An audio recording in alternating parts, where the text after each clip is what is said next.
Good morning, all of you. I hope you all are fine. In the last session, we have completed question answers up to question number 10. So today we have to start from question number 11.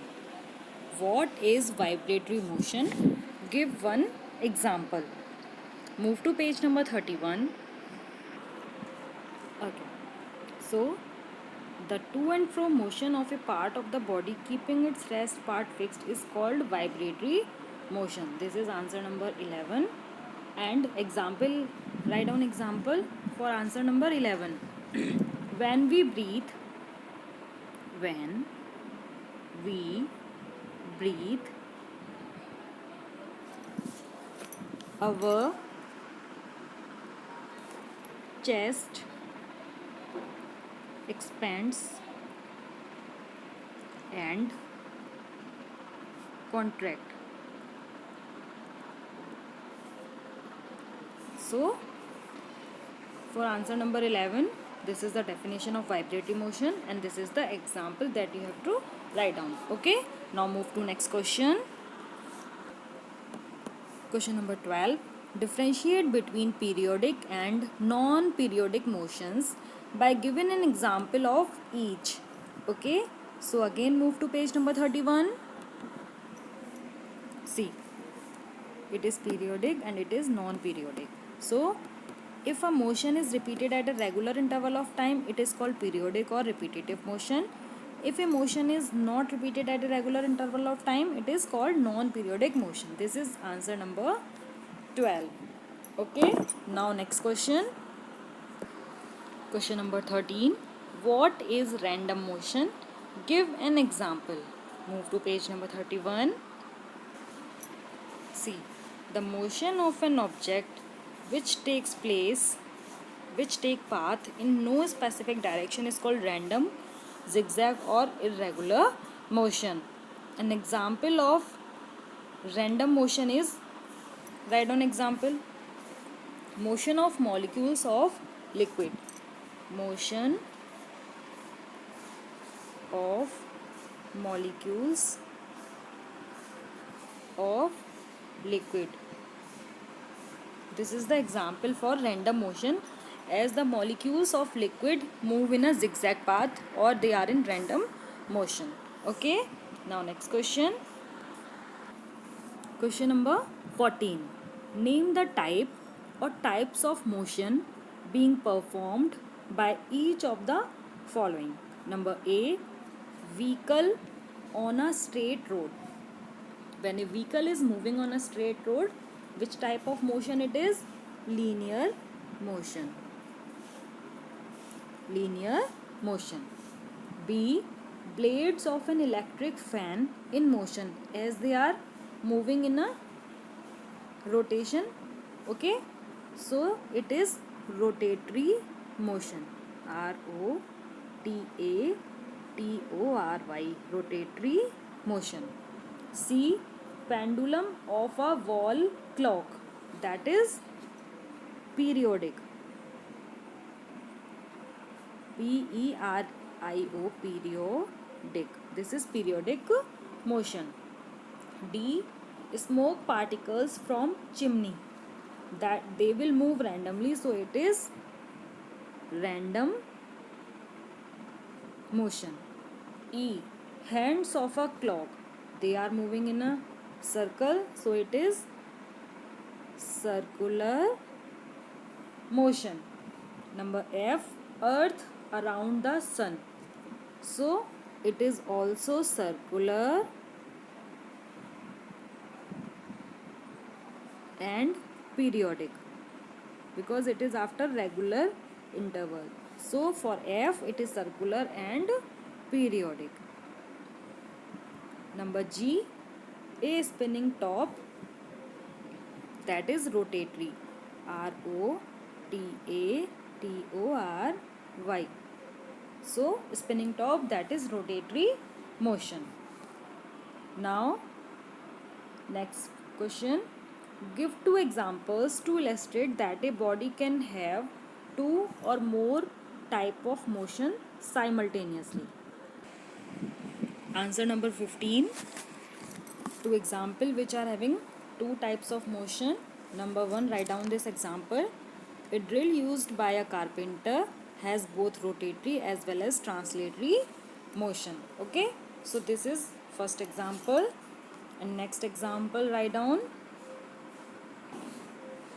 A ball rolling down on the ground has rotatory as well as translatory motion as it moves on the ground. This is answer number 15. Both example, fourth one and the second one. This is answer number 15. Now next question. Question number 16. State the types of motion of the following. Number A, the needle of a sewing machine. So which type of motion it is? Periodic motion. Periodic motion. Number second, the wheel of a bicycle. It involves two type of motion. Okay, rotatory and translatory. So here rotatory and translatory.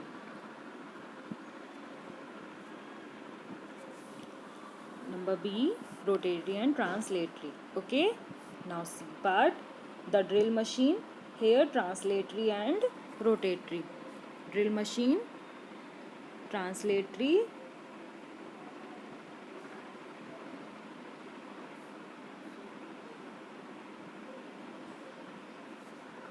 and rotatory. Number D, carpenter's saw. In this, two types of motion, translatory and oscillatory. Translatory and oscillatory. This is A. Okay, so question number 16 is completed. Now come to question number 17. Distinguish between uniform and non-uniform motion. Given an example of each. Okay. If a body travels equal distances in equal interval of time, its motion is said to be uniform. If a body travel unequal distances in equal interval of time, its motion is said to be non-uniform. Okay, and for the examples,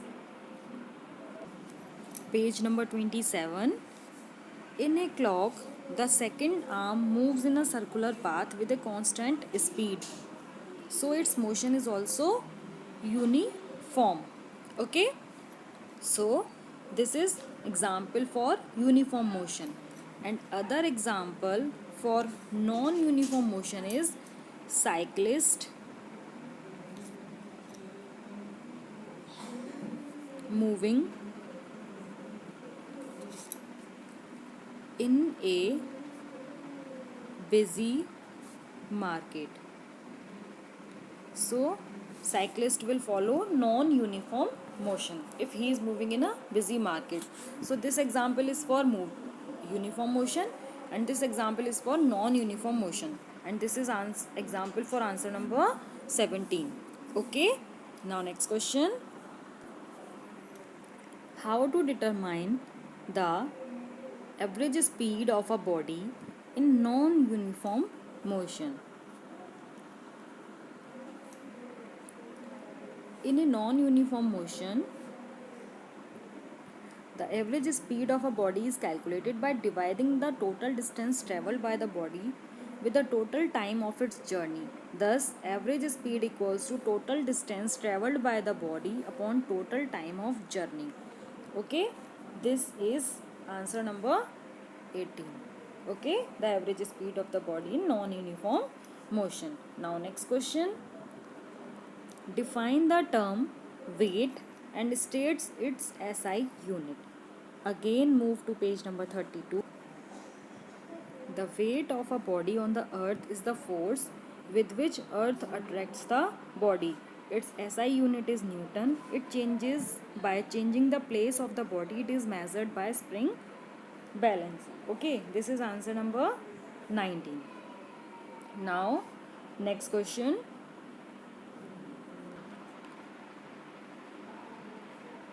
how are the units of weight kgf and Newton related? So you have to write down answer. 1 kgf is equals to 9.8 Newton,